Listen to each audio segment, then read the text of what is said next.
এই ঢাকার ইতিহাসে ঢাকাবাসী এগুলো দেখে নাই। আজকের এই যে মহা প্লাবন টর্নেডো, এটা চোখ দিয়ে না দেখলে বোঝানো যাবে না। তবে আমার কাছে ড্রোন থাকলে আমরা দেখাইতাম কোথায় কোথায় ফাটাই হেলাইছে, আঘাত হানছে।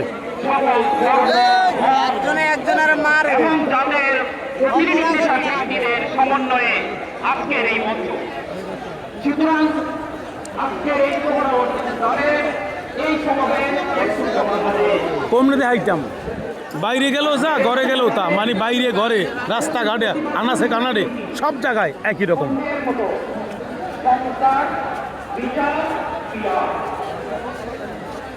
আমরা অন্তর্বর্তীকালীন সরকারকে দায়িত্ব নেওয়ার শুরুতে বলেছিলাম বাংলাদেশ অধিবাসী বাংলাদেশ